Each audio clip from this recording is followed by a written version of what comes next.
엄마, 아버지, 결혼식에 오지 마세요. 서연이네랑 격이 맞지 않아요. 평생 농사만 지으며 아들 하나 바라보고 살아온 65세 어머니에게 충격적인 전화 한 통이 걸려옵니다. 그런데 바로 그날, 이 가난한 부부에게 날아든 놀라운 소식. 신도시 개발로 보상금이 60억 원입니다. 하지만 어머니의 선택은 더욱 충격적이었습니다. 과연 부모를 버린 자식의 최후는 어떻게 될까요? 이 충격적인 실화를 끝까지 들어보세요. 구독과 좋아요도 꼭 눌러주시면 저에게 큰 힘이 됩니다. 제 이름은 김말순입니다. 올해 65살이에요. 남편 박만수와 함께 경상도 작은 시골 마을에서 평생을 농사 지으며 살아왔습니다. 아침 5시 수탉 울음소리에 눈을 뜨는 게 저희 부부의 일상이었어요. 남편 만수는 올해 68살인데 허리가 많이 굽었지만 여전히 새벽마다 밭으로 나가곤 했습니다. 저도 무릎이 시큰거리지만 따라 나가서 상추며 깻잎을 따곤 했죠. 준호 엄마, 오늘 날씨가 참 좋다. 준호가 좋아하는 깻잎이 많이 달렸네. 만수가 밭고랑 사이에서 허리를 펴며 말했을 때 저는 가슴이 따뜻해졌어요. 우리 아들 준호 이야기만 나와도 그랬거든요. 준호는 저희의 하나뿐인 자식입니다. 35살이 된 지금은 서울에 있는 큰 회사에서 과장님을 하고 있어요. 그날도 평소처럼 밭일을 마치고 집에 돌아와 점심을 먹고 있을 때였습니다. 낡은 브라운관 텔레비전에서는 아침 드라마가 나오고 있었고 저는 김치찌개에 밥을 말아 먹으며 남편과 도란도란 이야기를 나누고 있었어요. 여보, 준호한테 전화해 볼까? 요즘 바쁘다고는 하지만 목소리라도 들어보고 싶어. 만수가 고개를 끄덕였습니다. 늘 아들의 안부가 궁금하지만 전화는 항상 조심스럽습니다. 혹여 방해가 되지 않을까 해서요. 준호야, 엄마야. 밥은 잘 먹고 있니? 엄마, 저 바빠요. 회사 일이 많아서. 준호의 목소리는 늘 바쁘고 성급했어요. 하지만 저는 그런 아들이 자랑스러웠습니다.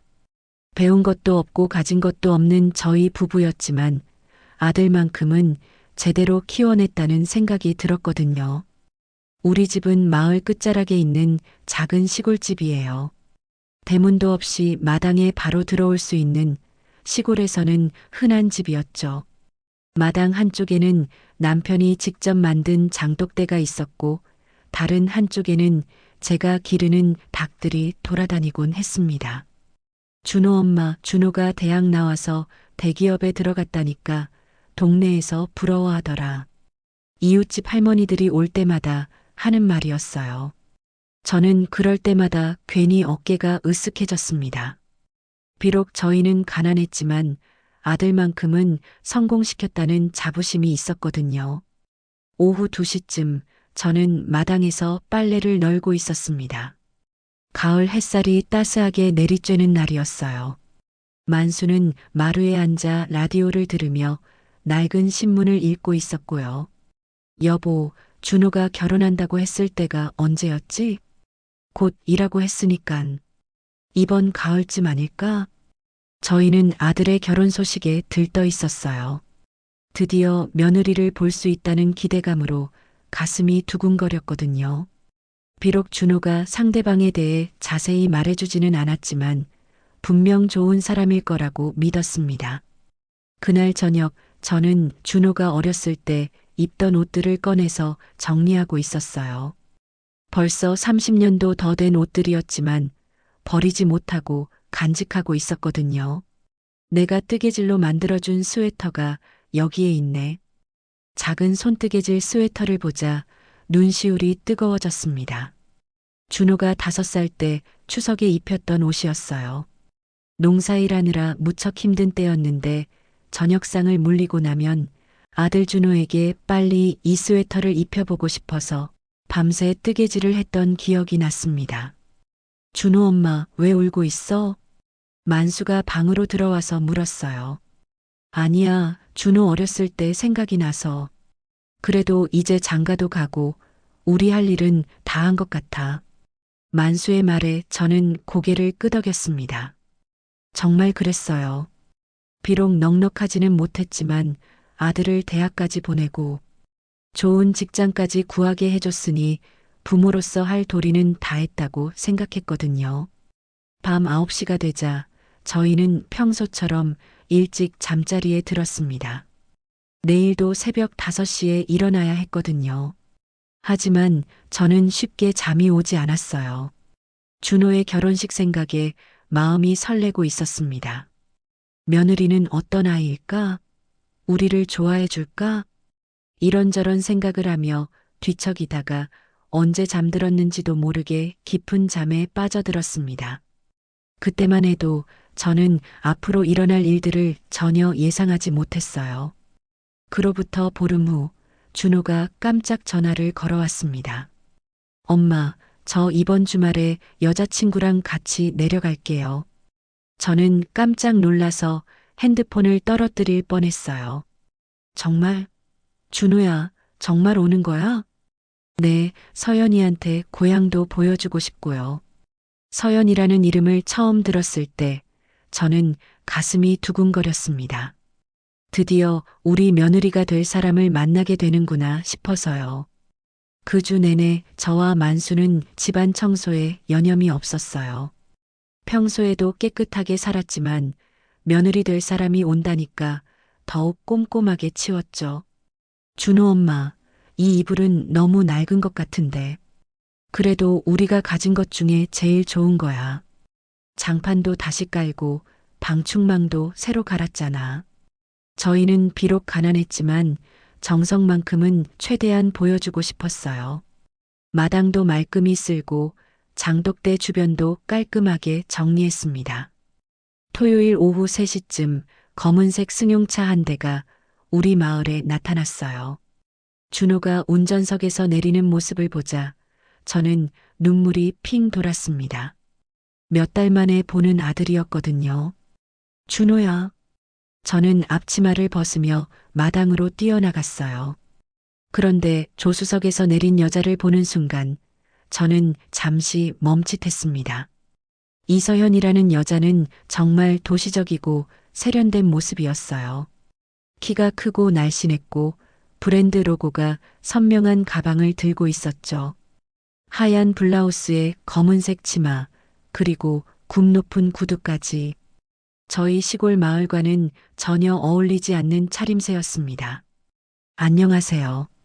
서연이 인사를 건넸지만 그 표정에서 미묘한 당황스러움을 읽을 수 있었어요.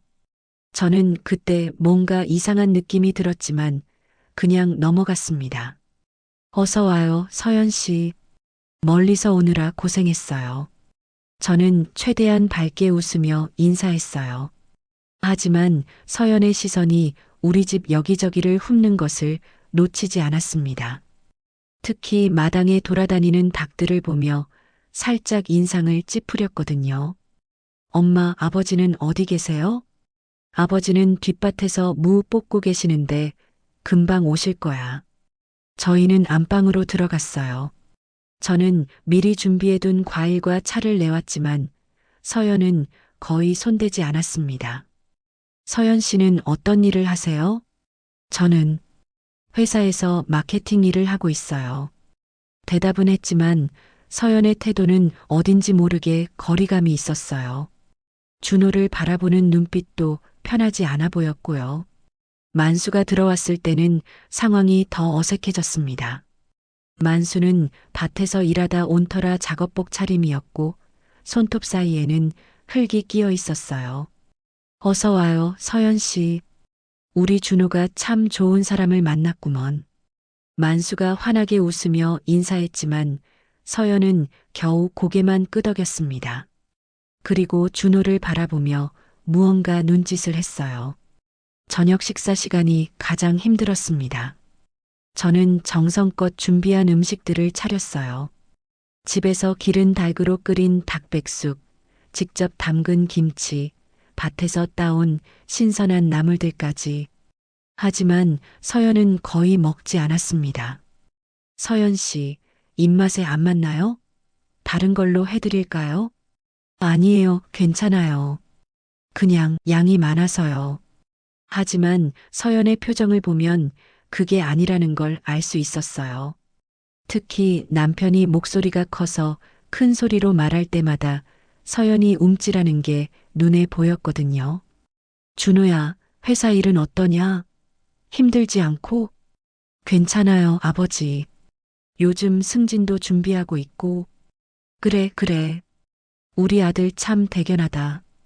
만수가 자랑스러워하며 말할 때 서연이 조용히 준호에게 뭔가 속삭였어요. 준호의 표정이 순간 굳어지는 것을 저는 놓치지 않았습니다.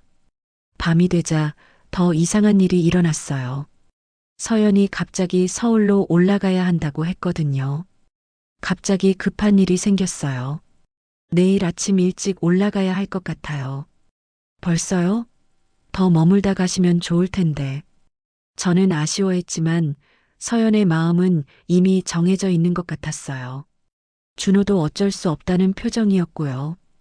다음 날 아침 두 사람이 떠나기 전에 저는 정성껏 준비한 반찬들을 포장해 줬어요. 서연 씨, 이거 가져가세요. 우리가 직접 만든 거예요. 아, 네. 감사합니다. 서연이 받기는 했지만 그 표정에서 별로 기쁘지 않다는 게 느껴졌어요. 차에 타기 전 준호가 저에게 다가와서 조용히 말했어요. 엄마, 서연이가 아직 시골 생활에 익숙하지 않아서 이해해 주세요. 그 말에 저는 뭔가 서운함을 느꼈지만 그냥 고개를 끄덕였어요. 괜찮다, 준호야. 시간이 지나면 익숙해질 거야. 하지만 차가 떠나고 나서도 마음 한구석이 허전했어요. 서연의 차가운 반응, 준호의 미묘한 표정 변화. 뭔가 잘못되고 있다는 느낌을 지울 수 없었거든요. 준호 엄마, 서연이가 좀 차가운 것 같던데. 만수도 같은 생각이었나 봅니다. 아니야, 처음이라서 그런 거야. 우리도 처음에는 어색했잖아. 저는 만수를 달랬지만 사실 제 마음도 편하지 않았어요. 그날 밤 저는 잠자리에서 계속 뒤척였습니다. 우리 준호가 정말 행복해질 수 있을까 하는 걱정이 밀려왔거든요. 하지만 그때만 해도 저는 이것이 시작에 불과하다는 걸 몰랐어요. 앞으로 더 큰 충격이 기다리고 있다는 것을 말입니다. 그로부터 한 달 후 준호의 결혼식이 다가오고 있었습니다. 그런데 도통 준호는 결혼식에 대해서 말이 없었습니다. 수연이 부모님도 만난 적이 없고 수연이와도 통화조차도 제대로 하지 못했지요. 제가 상견례 날짜를 물어봐도 엄마, 제가 다 알아서 할게요. 엄마 아버지는 신경 안 쓰셔도 돼요. 저는 뭔가 이상한 기분이 들었지만 준호가 알아서 잘하겠지. 라는 생각에 그냥 믿었습니다. 저와 만수는 설레는 마음으로 결혼식 때 입을 옷을 준비하고 있었어요. 비록 넉넉하지는 않았지만 아들의 결혼식에 참석할 옷까지라도 제대로 마련하고 싶었거든요. 여보, 우리 정장 한 벌씩은 사야 하지 않을까? 저는 남편에게 조심스럽게 물어봤어요. 평생 농사만 지으며 산 저희에게 정장은 사치품이었지만 아들의 결혼식만큼은 단정하게 참석하고 싶었습니다. 그래야지 우리 아들 결혼식인데. 남편도 같은 마음이었나 봅니다. 저희는 읍내 옷가게에 가서 평생 입어보지 못한 정장을 샀어요. 만수는 감색 양복을, 저는 진주색 한복을 골랐습니다. 가격표를 보고 깜짝 놀랐지만 아들을 위해서라면 어쩔 수 없었어요. 이거 입고 가면 준호가 좋아할까? 집에 돌아와서 거울 앞에 서니 어색했지만 그래도 기분이 좋았어요. 오랜만에 차려입으니 마치 젊어진 것 같았거든요. 결혼식이 코앞으로 다가온 수요일 저녁이었습니다. 저는 마당에서 빨래를 개고 있었고 만수는 안방에서 텔레비전을 보고 있었어요. 그때 핸드폰이 울렸습니다. 엄마, 저 준호예요. 아들의 목소리가 평소보다 어딘지 경직되어 있었어요. 저는 별 생각 없이 받았습니다. 준호야, 결혼식 준비는 잘 되고 있니? 엄마가 새 한복도 샀어. 아버지도 양복 새로 맞췄고, 엄마, 그것 때문에 전화했어요. 준호의 목소리가 더욱 차가워졌어요. 저는 무언가 이상함을 느꼈지만 계속 들었습니다. 결혼식 말인데요. 하객 대행 업체에서 다 준비했거든요. 그래서 뭐? 오시지 않으셔도 돼요. 순간 저는 귀를 의심했어요. 뭔가 잘못 들은 것 같았거든요. 뭐라고? 준호야, 엄마가 잘못 들었나? 엄마, 아버지. 솔직히 말씀드릴게요.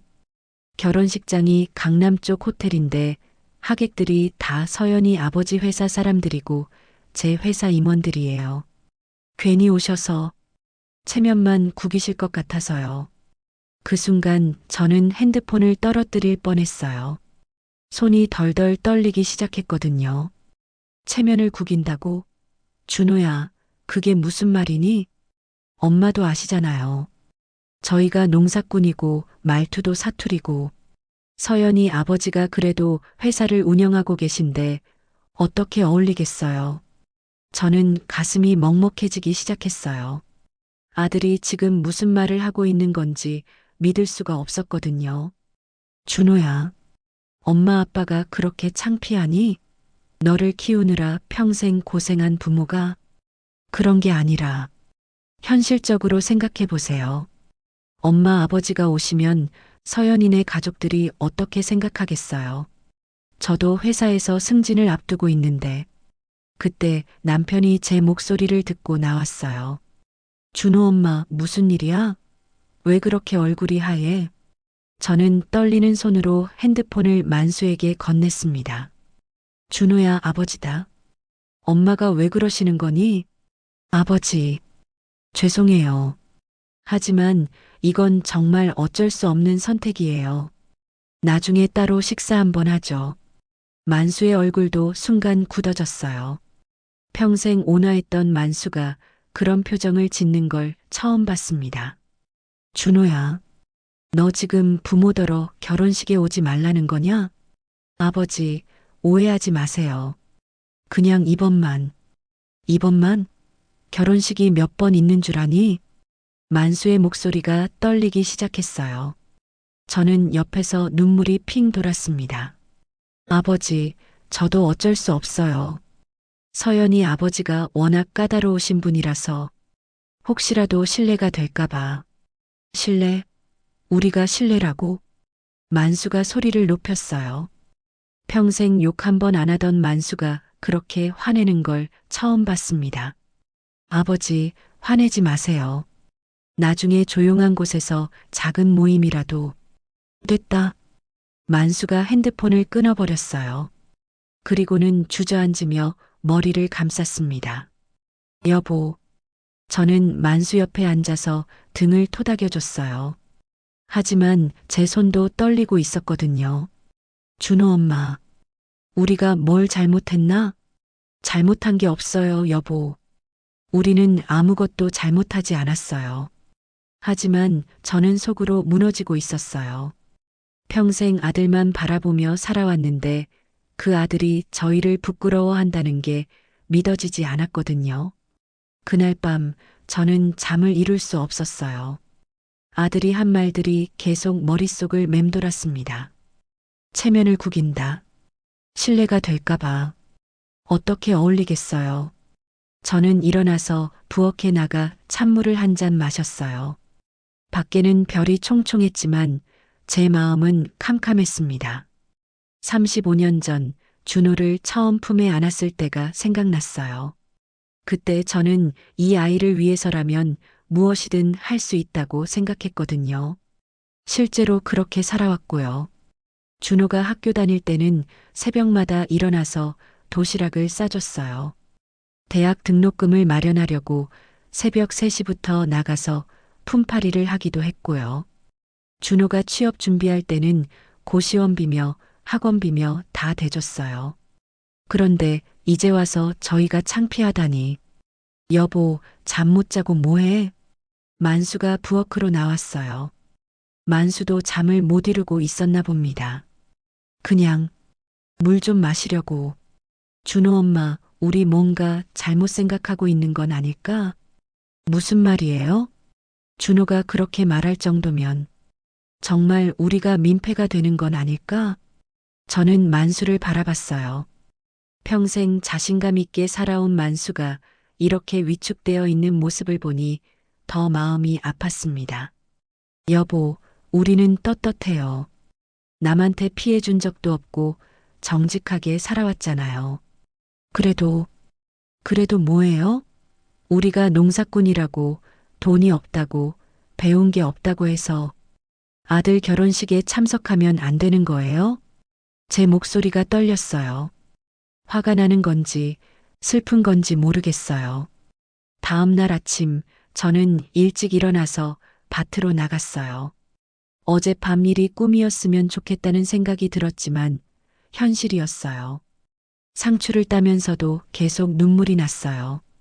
이 상추들도 이 땅도 모두 준호를 위해 가꾼 거였는데 이제 그 준호가 저희를 외면하고 있었거든요.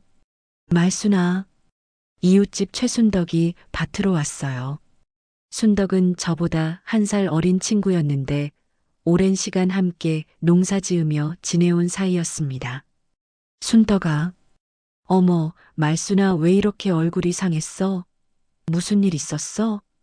저는 순덕에게 어제 일어난 일을 모두 털어놨어요. 말하면서도 눈물이 계속 났습니다. 세상에, 준호가 그런 말을 했다고? 순덕이 깜짝 놀라며 제 손을 잡았어요. 말순아, 그건 너무 심한 거 아니야? 아무리 그래도 부모인데. 나도 그렇게 생각해. 하지만 준호 입장에서는 무슨 입장이야? 부모가 창피하다고? 그럼 지금까지 너희가 해준 게 뭐야? 순덕이 화를 내며 말했어요. 그런 순덕을 보니 조금 위로가 되었습니다. 하지만 그 위로도 잠시뿐이었어요. 준호의 결혼식은 이틀 뒤였는데 저희는 갈 수도 없고 그렇다고 마음이 편하지도 않았거든요. 그날 저녁 저와 만수는 말없이 저녁을 먹었어요. 평소에는 준호 이야기로 시끌벅적했던 식탁이 이렇게 조용할 줄은 몰랐어요. 여보, 우리 정말 결혼식에 안 가는 게 맞을까요? 준호가 그렇게 말했으니까. 어쩔 수 없지. 만수의 목소리에는 체념이 담겨 있었어요. 저도 마찬가지였고요. 그 순간 저는 깨달았어요. 평생 아들만 바라보며 살아온 제가 그 아들에게는 부끄러운 존재가 되어버렸다는 것을, 그리고 그 사실이 세상에서 가장 큰 상처로 다가왔습니다.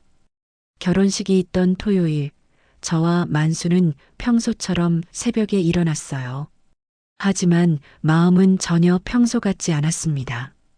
오늘 우리 아들이 결혼을 하는데 부모인 저희는 그 자리에 있을 수 없다는 현실이 믿어지지 않았거든요. 여보, 밥 먹어요. 저는 평소처럼 아침상을 차렸지만 둘 다 입맛이 없었어요. 만수는 숟가락을 들었다가 다시 내려놓기를 반복했고 저도 마찬가지였습니다. 준호 엄마, 우리 뭐 하고 있는 거야? 만수가 한숨을 쉬며 말했어요. 몰라요, 여보. 정말 모르겠어요. 그때 마당에서 발소리가 들렸어요. 저희는 혹시나 하는 마음에 문을 열어봤지만 최순덕이었습니다. 말순아, 아침은 먹었어? 순덕이 들어오더니 저희 얼굴을 번갈아 봤어요. 오늘 준호 결혼식이지? 정말이지. 준호가 이렇게 나오리라고는 상상도 못했네. 지부모가 자기를 어떻게 키웠는데. 순덕아, 나 전생에 지은 죄가 많은가 봐. 이렇게 아들에게 버림을 받을 거라고는 꿈에서도 생각을 해본 적이 없어. 저는 솔직하게 말했어요. 화가 나는지 슬픈지 아니면 그냥 허탈한지 감정이 복잡해서 정리가 안 됐거든요. 말순아, 내가 어제 읍내 갔다가 들은 이야기가 있는데. 순덕이 조심스럽게 말을 꺼냈어요. 무슨 이야기? 너희 동네에 신도시 들어선다는 얘기 들었어? 저와 만수는 서로를 바라봤어요. 사실 저희는 이미 그 소식을 알고 있었거든요. 한 달 전부터 구청에서 연락이 와서 몇 번 회의에도 참석했었어요. 아, 그 얘기. 말순아, 너 알고 있었어? 왜 말 안 했어? 순덕이 깜짝 놀라며 물었어요. 아직 확정된 게 아니라서 그냥 넘겨들었어. 사실 저희는 일부러 아무에게도 말하지 않았어요. 특히 준호에게는 더욱 그랬고요. 왜인지 모르게 이 일은 비밀로 하고 싶었거든요. 말순아, 그런데 보상금이 어마어마하다면서 억 단위가 아니라 수십억이라는 얘기도 있던데? 순덕의 말에 저는 깜짝 놀랐어요. 벌써 그런 소문까지 돌고 있다니. 순덕아, 그런 얘기 함부로 하면 안 돼. 아니야, 말순아. 내가 구청에서 일하는 조카한테 직접 들었어. 너희 땅이 신도시 한복판에 들어간다고 하더라. 그것도 상당히 큰 면적으로. 저는 만수를 바라봤어요. 만수도 당황스러운 표정이었습니다. 그래서 보상금이 정말 많이 나온다는 거야? 말순아, 내가 지금까지 상상도 못한 돈이 들어올 거야. 아마 평생 써도 남을 만큼. 순덕이 흥분해서 말했어요. 하지만 저는 그다지 기쁘지 않았어요. 오히려 복잡한 기분이었거든요. 순덕이 돌아간 후 저와 만수는 오랫동안 말이 없었어요. 준호 엄마, 준호가 이 소식 알면 어떻게 할까? 만수가 조심스럽게 물었어요. 글쎄요. 아마 좋아하겠죠. 우리를 창피해하던 준호가. 만수의 말에 저는 뭔가 이상한 느낌이 들었어요. 갑자기 머릿속이 복잡해지기 시작했거든요. 오후 2시쯤 저는 뒷산에 올라갔어요. 답답한 마음을 달래고 싶었거든요. 산 위에서 내려다본 우리 마을은 평화로워 보였어요. 하지만 제 마음은 전혀 평화롭지 않았습니다. 그때 핸드폰이 울렸어요. 준호였습니다. 엄마, 저 준호예요. 저는 대답하지 않았어요. 대답할 마음이 없었거든요. 엄마, 결혼식 잘 끝났어요. 서연이랑 신혼여행 가기 전에 인사드리려고. 그래, 축하한다. 제 목소리는 차가웠어요. 엄마, 화나신 거 알아요. 하지만 정말 어쩔 수 없었어요. 나중에 꼭 보상해 드릴게요. 보상이라는 말에 저는 웃음이 나왔어요. 씁쓸한 웃음이었죠. 보상? 무슨 보상? 돈도 더 많이 벌고, 좋은 집에서 모시고. 준호야. 저는 준호의 말을 끊었어요. 우리는 돈이 필요한 게 아니야. 우리가 원했던 건 그냥 내 결혼식에 가서 축하해 주는 거였어. 엄마. 됐어. 신혼여행 잘 다녀와라. 저는 전화를 끊었어요. 그리고 한참 동안 그 자리에 앉아 있었습니다. 보상해 드릴게요. 준호의 말이 계속 맴돌았어요. 마치 저희를 거래 상대로 보는 것 같았거든요. 그때 갑자기 깨달았어요. 준호는 저희가 가난해서 창피해한 게 아니었어요. 저희 자체를 창피해했던 거였죠. 농사꾼이라는 것, 배우지 못한 것, 시골 사투리를 쓰는 것. 저희의 모든 것이 준호에게는 부끄러운 것이었던 겁니다. 산에서 내려와서 집에 들어가니 만수가 마루에 앉아 멍하니 하늘을 바라보고 있었어요. 여보, 뭐 하세요? 그냥 생각 좀 하고 있어. 무슨 생각? 우리가 준호를 잘못 키운 건 아닐까 하는 생각. 만수의 말에 저는 가슴이 먹먹해졌어요. 우리가 뭘 잘못했어요? 글쎄, 너무 모든 걸 다 해줬나? 그게 부모 마음 아니에요? 그래도 준호가 이렇게까지 우리를 무시할 줄은 몰랐어. 그날 저녁 저는 오랫동안 생각했어요. 정말 저희가 잘못 키운 걸까? 아니면 준호가 변한 걸까? 하지만 한 가지는 확실했어요. 저희는 평생 정직하게 살아왔다는 것. 남에게 피해 주지 않고 성실하게 일하며 아들을 위해 모든 것을 희생해왔다는 것. 그런데 그 아들이 저희를 부끄러워한다니. 여보, 네. 준호가 신도시 소식 알면 어떻게 될까? 아마 태도가 바뀌겠지. 갑자기 친해지려고 하겠지? 그렇겠지. 저희는 서로를 바라봤어요. 같은 생각을 하고 있다는 걸 알 수 있었거든요. 여보, 우리 결정을 해야 할 것 같아요. 무슨 결정? 준호가 변하기 전에 우리가 먼저 결정을 내려야겠어요. 만수가 고개를 끄덕였어요. 준호 엄마 말이 맞아. 우리가 부끄러운 부모라면서. 그 순간 저는 마음속으로 다짐했어요. 저희가 가난해도 떳떳했다는 것을, 그리고 준호가 부모를 부끄러워했다는 것을 절대 잊지 않겠다고. 이제 무언가 결정해야 할 때가 온 것 같았습니다. 바람이 차가워지고 있었어요. 가을이 깊어가고 있었고 저희 마음도 그만큼 차가워지고 있었습니다.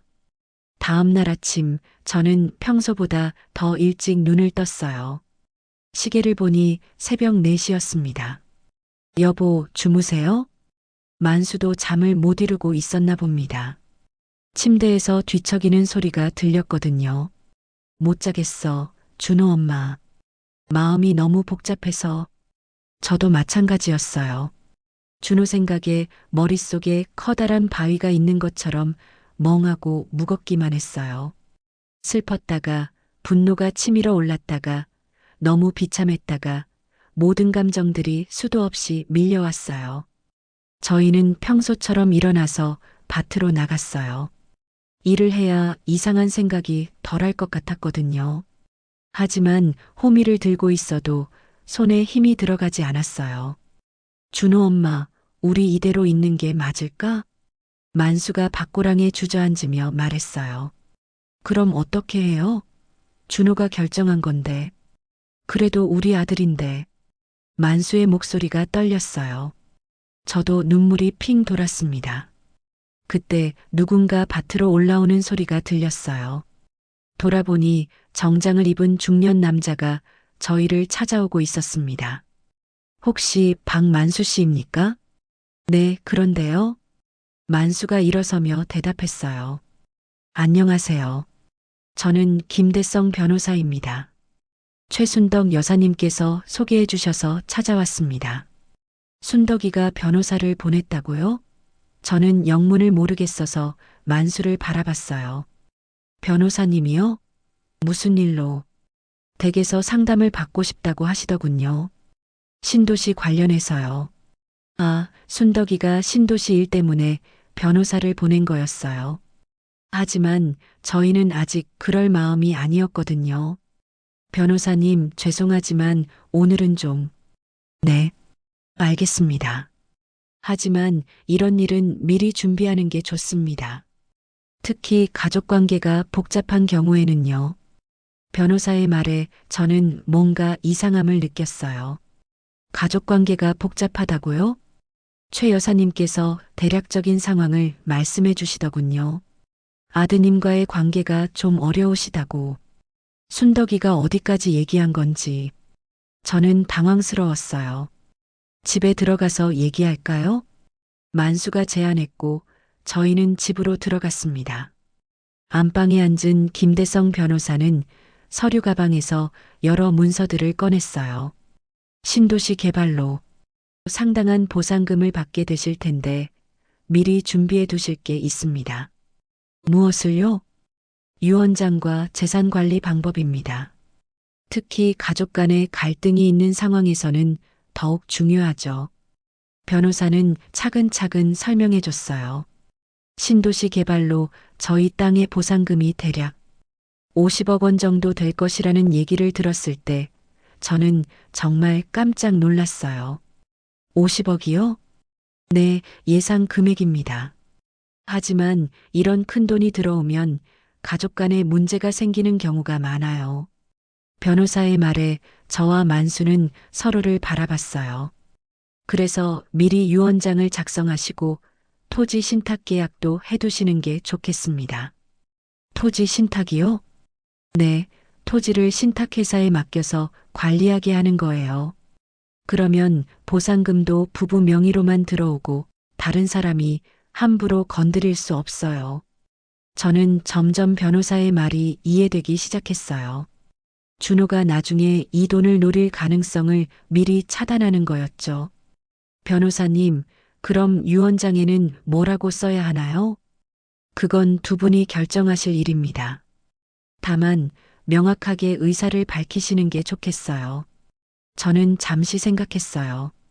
정말 준호에게 한 푼도 물려주지 않을 것인지. 그때 핸드폰이 울렸어요. 준호였습니다. 여보, 전화 받을까?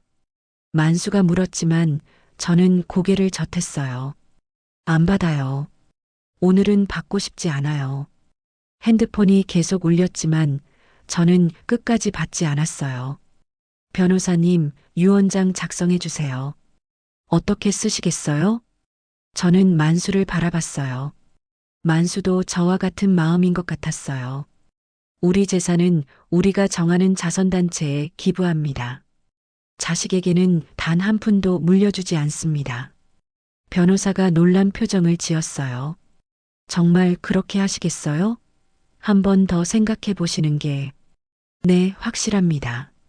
만수도 고개를 끄덕였어요. 준호 엄마 말이 맞습니다.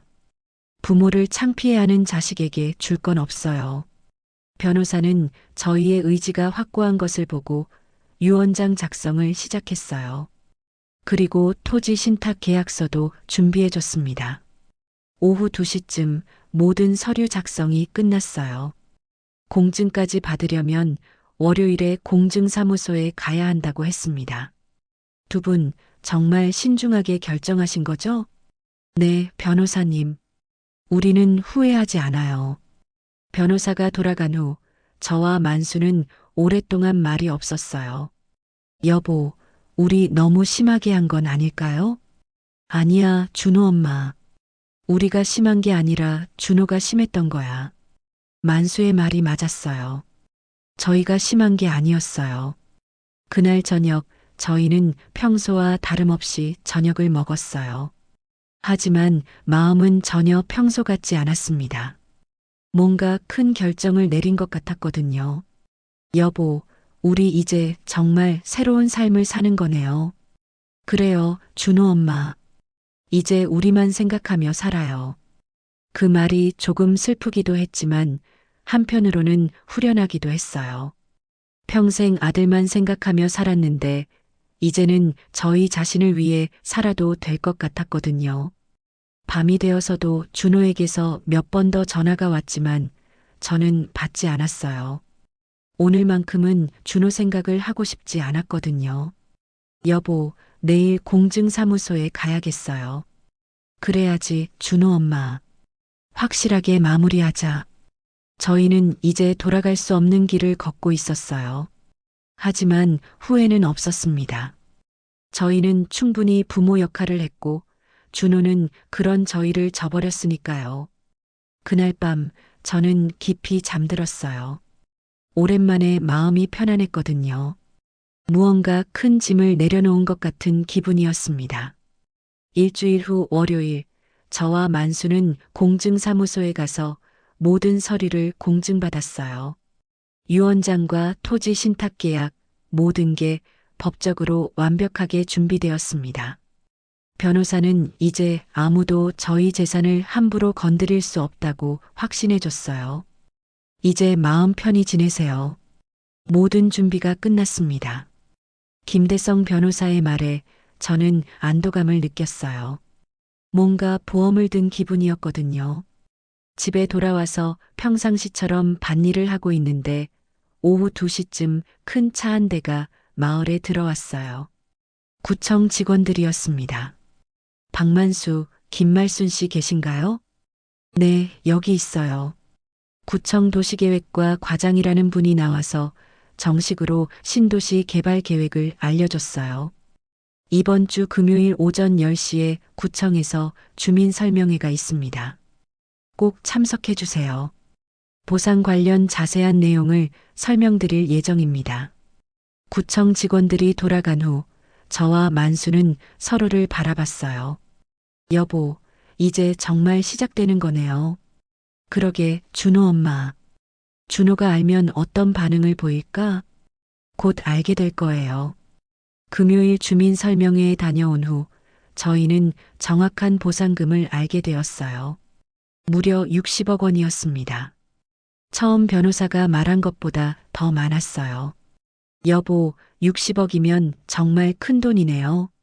그러게. 평생 상상도 못 해본 돈이야. 하지만 저희는 그 돈에 크게 관심이 없었어요. 이미 마음의 정리를 끝냈거든요. 다음 주 월요일 신도시 개발 소식이 신문에 대대적으로 보도되었어요. 지역 신문뿐만 아니라 전국 신문에도 났습니다. 이제 준호도 알게 될 거였어요. 오후 3시쯤 예상했던 대로 준호에게서 전화가 왔어요. 아버지, 저 준호예요. 만수가 전화를 받았어요. 저는 옆에서 들었습니다. 응, 준호야. 신혼여행 잘 다녀왔니? 네, 아버지. 그런데 신문에서 봤는데 우리 동네에 신도시가 들어선다고요? 아, 그래. 그런 계획이 있더라. 만수의 목소리는 담담했어요. 아버지, 그럼 우리 땅은 어떻게 되는 거예요? 보상받겠지, 뭐. 보상금이 얼마나 되는지 아세요? 준호의 목소리가 흥분되어 있었어요. 저는 그 모습이 예상됐기 때문에 별로 놀랍지 않았습니다. 대충 들었어. 아버지, 그 일은 제가 처리해야 할 것 같아요. 법적으로 복잡한 문제들이 많을 거거든요. 내가? 네, 저도 회사에서 부동산 관련 일을 많이 해봤고, 아버지 혼자서는 어려우실 거예요. 만수가 저를 바라봤어요. 저는 고개를 저었습니다. 준호야, 우리가 할 수 있어. 아버지, 이런 큰 돈은 전문가가 처리해야 해요. 위임장만 써주시면 제가 다 알아서 할게요. 위임장이라는 말에 저는 웃음이 나왔어요. 역시 준호는 변하지 않았어요. 위임장? 네, 아버지. 저한테 맡기시는 게 가장 안전해요. 혹시 사기당하시거나 할 수도 있잖아요. 사기당한다는 말에 만수의 표정이 굳어졌어요. 준호야, 우리가 그렇게 바보로 보이니? 그런 게 아니라, 아버지, 이건 정말 큰 돈이에요. 신중하게 처리해야 해요. 얼마나 큰 돈인지 알고 있니? 신문에서는 수십억이라고 했는데, 60억이야. 60억이요? 준호의 목소리가 떨렸어요. 아버지, 정말이요? 60억이요? 그래, 정확히는 60억 3천만 원이더라. 전화 너머로 준호가 숨쉬는 소리가 들렸어요. 아버지, 그럼 정말 위임장을. 안 돼. 만수가 단호하게 말했어요. 왜요, 아버지? 우리가 알아서 할 거야. 아버지, 그런 큰 돈을 어떻게 혼자 처리하세요?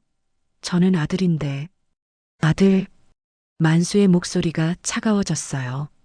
아들이 부모를 결혼식에 오지 말라고 해? 아버지. 그건. 준호야, 내가 우리를 어떻게 생각하는지 이제 알겠다. 아버지, 오해하지 마세요. 그때는 정말 어쩔 수 없는 상황이었어요. 어쩔 수 없는 상황? 부모가 창피해서? 만수의 목소리가 점점 높아졌어요. 아버지, 제발 그런 말씀 마세요. 저도 정말 힘들었어요. 힘들었다고? 우리가 더 힘들었어. 준호야, 우리는 이미 결정했어. 우리 재산은 우리가 알아서 처리할 거야. 아버지, 그럼 나중에라도. 나중도 없어. 만수가 전화를 끊어버렸어요. 10분 후에 또 전화가 왔어요. 이번에는 제가 받았습니다. 엄마, 저예요. 응? 엄마, 아버지가 왜 그러세요? 제가 도와드리려는 건데. 도와달라고 한 적 없어. 엄마. 준호야, 우리가 그렇게 무능해 보이니? 그런 게 아니에요. 엄마도 아시잖아요. 이런 일은 전문적인 지식이 필요해요. 우리한테 변호사 있어. 변호사요? 준호가 놀란 것 같았어요. 응, 이미 다 처리했어. 엄마, 설마 벌써 계약하신 건 아니죠? 왜? 엄마, 그런 큰일을 저한테 상의도 없이. 상해?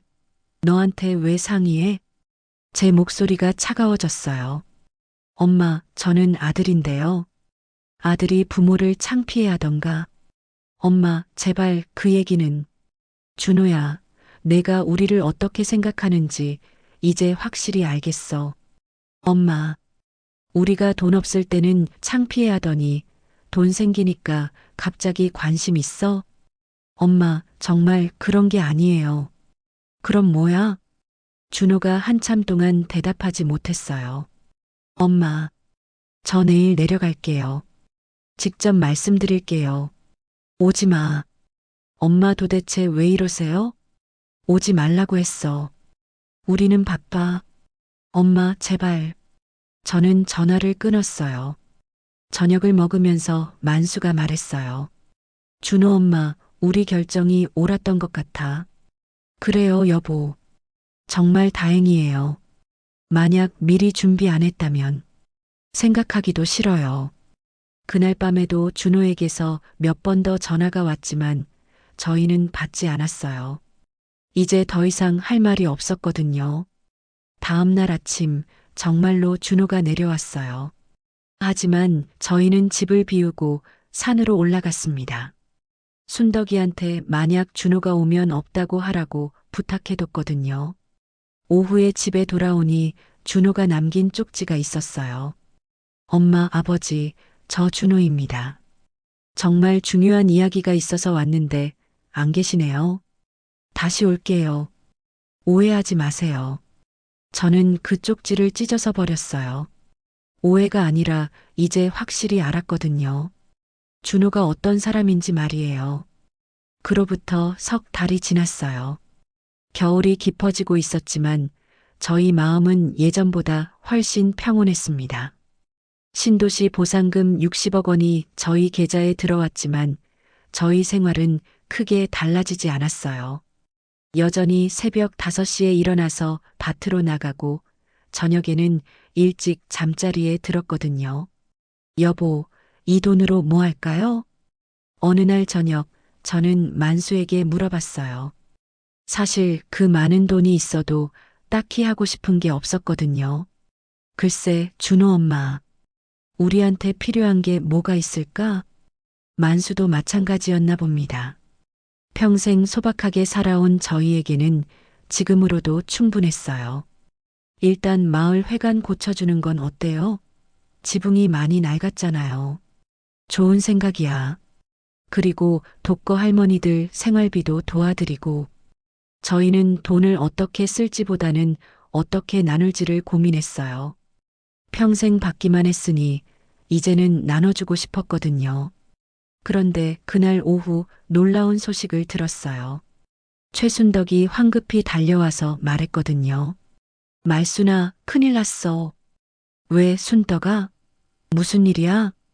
준호가 회사에서 잘렸다는 소문이 있어. 저는 깜짝 놀랐어요. 준호가 그렇게 자랑스러워하던 대기업에서 말이에요? 정말이야? 응, 내 조카가 서울에서 들었는데 요즘 경기가 안 좋아서 구조조정을 많이 한다더라. 준호도 그 명단에 들어갔다고. 저는 복잡한 기분이었어요.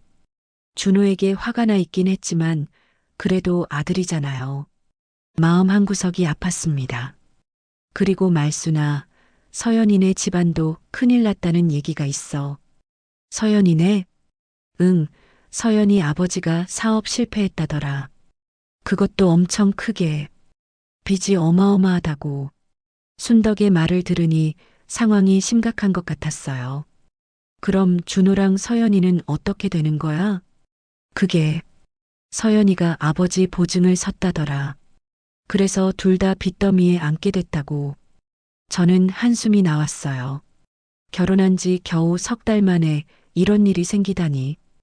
그날 저녁 저와 만수는 오랫동안 이야기했어요. 여보, 준호가 정말 힘들 것 같아요. 자업자득이야. 부모를 그렇게 대했으니. 만수의 말이 맞긴 했지만 마음이 편하지는 않았어요. 그래도 우리 아들인데. 준호 엄마 마음 약해지지 마. 우리가 도와줘도 고마워하지 않을 거야. 만수의 말이 현실적이었어요. 하지만 그래도 걱정이 되었습니다. 이틀 후 정말로 준호에게서 전화가 왔어요. 엄마, 준호의 목소리가 완전히 달라져 있었어요. 예전의 거만함은 온데간데없고 초라하고 절망적인 목소리였거든요. 준호야, 엄마 저 회사에서 나왔어요. 들었어. 그리고 서연이네 집안이 망했어요. 빚이 너무 많아서. 준호의 목소리가 떨렸어요. 엄마, 저 정말 어떻게 해야 할지 모르겠어요. 처음으로 준호가 약해진 모습을 보였어요. 하지만 저는 쉽게 마음이 누그러지지 않았습니다. 그래서 엄마, 도와주세요. 뭘 도와달라는 거니? 돈, 조금만 빌려주세요. 당장 생활할 돈도 없어요. 저는 씁쓸했어요. 역시 돈 때문에 연락한 거였어요. 준호야, 너 우리한테 뭐라고 했는지 기억하니? 엄마가 창피하다고, 체면 구긴다고, 결혼식에 오지 말라고 했잖아. 엄마, 정말 죄송해요. 제가 잘못했어요. 이제 와서 죄송하다고? 엄마, 제발. 저 정말 잘못했어요. 다시는 그런 말 안 할게요. 하지만 저는 이미 마음을 정했어요. 준호야, 늦었어. 엄마, 우리는 이미 결정했어. 너한테는 한 푼도 줄 수 없어. 엄마, 제발. 저 정말 막막해요. 준호가 울먹이는 소리가 들렸어요. 하지만 저는 마음을 굳혔습니다. 준호야, 내가 우리를 버렸으니까 우리도 너를 버리는 거야. 엄마, 저는 전화를 끊었어요. 가슴이 아팠지만 돌이킬 수 없었어요. 한 달 후 순덕이가 또 소식을 가져왔어요. 말순아, 준호랑 서연이 이혼했다더라. 이혼? 응, 서연이가 준호 탓이라고 하면서 친정으로 도망갔다더라. 준호는 혼자 남아서 빚쟁이들한테 쫓기고 있다고. 저는 마음이 복잡했어요. 아들이 그렇게 힘들어하고 있다는데. 그리고 준호가 지금 고시원에서 살고 있다더라. 일자리도 못 구하고. 순덕의 말을 들으니 준호의 상황이 정말 심각한 것 같았어요. 그날 밤 저는 잠을 이룰 수 없었어요. 아무리 화가 나도 준호는 제 아들이었거든요. 여보, 잠이 안 와? 만수도 깨어 있었나 봅니다. 준호 생각이 나서. 준호 엄마 마음 아픈 거 알아. 나도 마찬가지야. 정말 도와주면 안 될까요?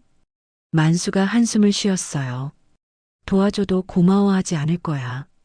오히려 당연하다고 생각할 거야. 만수의 말이 맞았어요. 준호는 그런 아이였거든요. 그리고 우리가 도와주면 또 우리를 무시할 거야. 돈 떨어지면 또 연락하고. 당신 말이 맞아요. 하지만 준호 엄마, 우리도 이제 우리 인생을 살아야 해. 평생 준호만 생각하며 살았잖아. 만수의 말에 저는 고개를 끄덕였어요. 다음 날 아침 저희는 평소처럼 밭으로 나갔어요. 겨울이라 할 일은 별로 없었지만 그래도 밭을 보면 마음이 편해졌거든요. 여보, 우리 참 많이 변했네요. 예전에는 준호 걱정만 했는데 이제는 우리 걱정을 하고 있잖아요. 만수가 웃었어요. 그게 정상이야, 준호 엄마. 우리도 사람인데 우리 걱정을 해야지. 저희는 그날부터 정말로 저희만을 위한 삶을 시작했어요. 마을 회관도 고쳐주고 독거 할머니들도 도와드리고 가끔은 읍내에 나가서 맛있는 것도 먹었어요. 여보, 이렇게 사는 것도 나쁘지 않네요. 그래. 우리도 이제 여유를 부려보자. 하지만 마음 한구석에는 여전히 준호에 대한 걱정이 있었어요. 아무리 화가 나도 아들은 아들이었거든요. 석 달 후 준호에게서 마지막 전화가 왔어요. 엄마, 저 지방으로 내려가요. 지방으로 작은 회사에서 일자리를 구했어요. 월급은 많지 않지만 준호의 목소리에는 체념이 담겨 있었어요. 엄마, 저 정말 잘못했어요. 이제 알겠어요. 뭘 알겠다는 거니?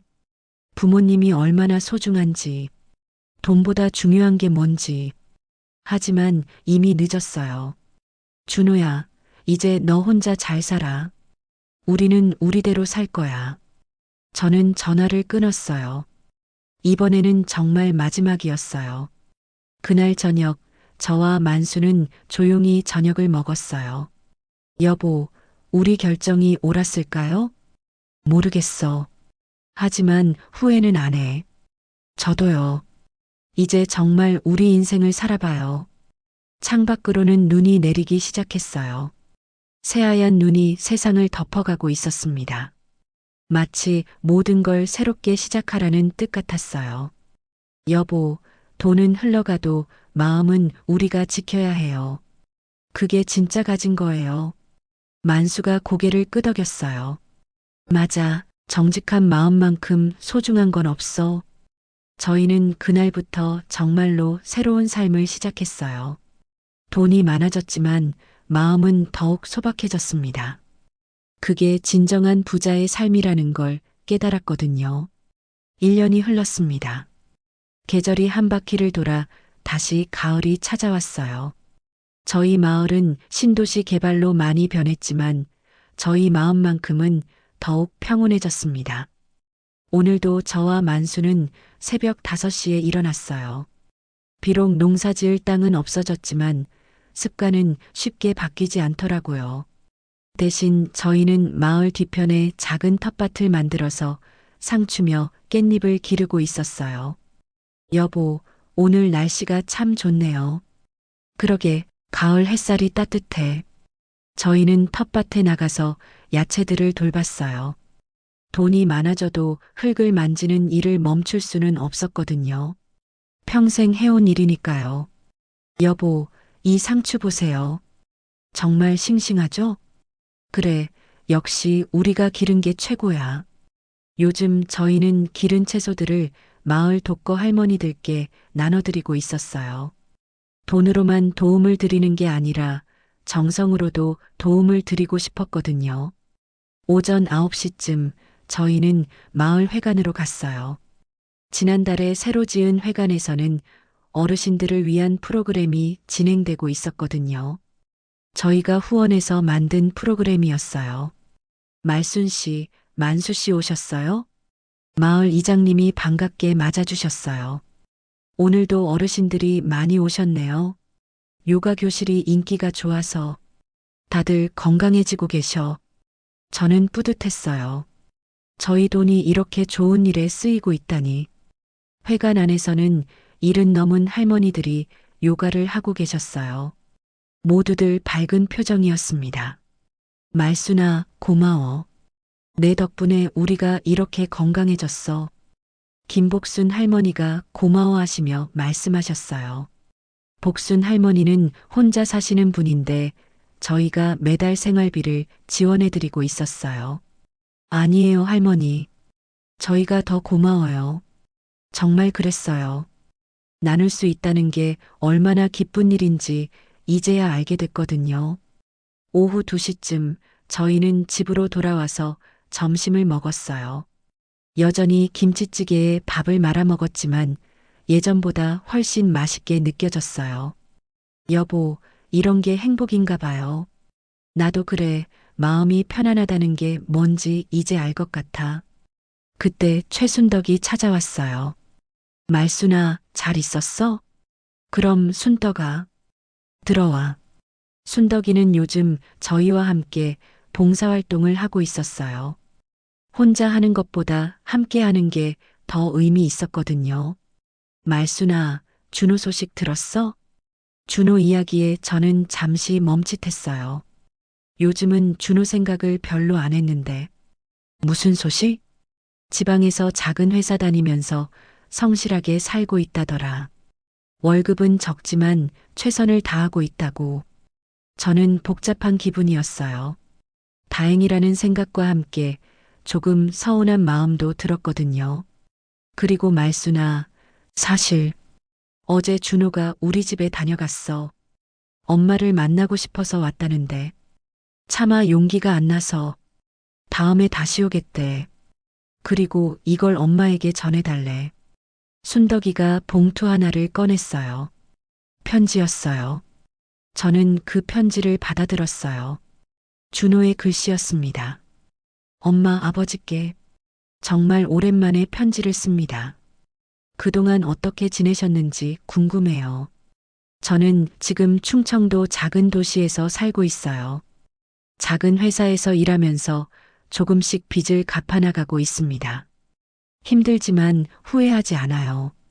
오히려 이제야 정말 중요한 게 뭔지 알게 됐거든요. 돈도 명예도 아니었어요. 정직하게 사는 것, 가족을 소중히 여기는 것이었어요. 엄마, 아버지가 평생 보여주신 삶이 정답이었어요. 저는 그걸 너무 늦게 깨달았어요. 죄송합니다. 정말 죄송해요. 엄마, 아버지를 창피해했던 제가 부끄러워요. 이제 저는 엄마, 아버지처럼 정직하게 살려고 해요. 비록 가난하지만 떳떳하게 살려고요. 언젠가 용서받을 수 있는 날이 올까요? 그때까지 저는 계속 노력할게요. 몸 건강하세요. 준호 올림. 편지를 읽고 나니 눈물이 났습니다. 준호가 지금이라도 중요한 게 무언지 깨달은 것 같아서 고마웠습니다. 여보, 어떻게 생각해요? 글쎄, 이제라도 본인이 무엇을 잘못했는지 알았다면. 그래도 다행이지. 맞아요. 이제라도 제대로 정신 차리고 살면 돼요. 저희는 준호를 용서할 생각은 없었지만 그래도 바른 길을 가고 있다는 소식에 마음이 조금 편해졌어요. 오후 5시쯤 저희는 마을 뒷산에 올라갔어요. 요즘 저희의 일과 중 하나였거든요. 산 위에서 바라보는 노을이 정말 아름다웠어요. 여보, 저기 보세요. 산 아래 새로 생긴 아파트 단지에서는 아이들이 뛰어놀고 있었어요. 웃음소리가 산 위까지 들렸습니다. 아이들 웃음소리가 참 좋네요. 저 아이들이 부모를 자랑스러워하지는 않더라도 창피하게 생각하지는 않았으면 좋겠어. 만수의 말에 저는 고개를 끄덕였어요. 여보, 우리는 후회 없이 살았죠?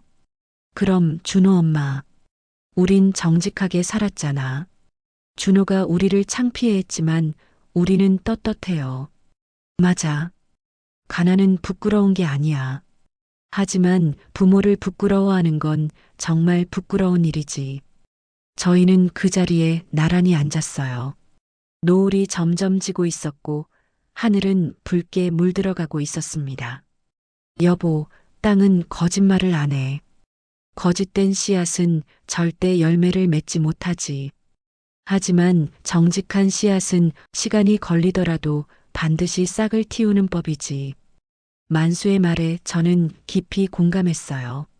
준호도 이제는 정직한 씨앗을 심고 있겠죠. 저희는 그 자리에서 오랫동안 노을을 바라봤어요.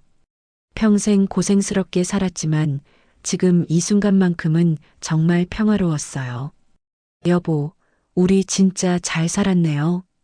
그래, 아무한테도 부끄럽지 않게 살았어. 해가 완전히 지고 나서야 저희는 집으로 돌아갔어요. 저녁을 먹고 평소처럼 일찍 잠자리에 들었습니다. 여보, 내일은 뭐 할까요? 내일도 오늘처럼 살면 되지, 뭐. 그래요. 평범하게, 정직하게.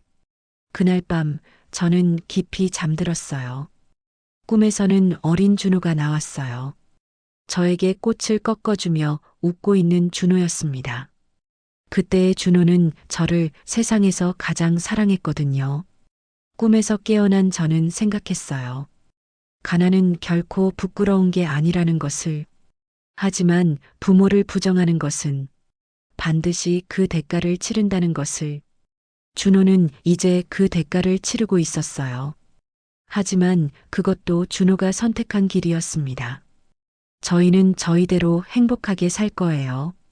정직하게, 떳떳하게, 부끄럽지 않게.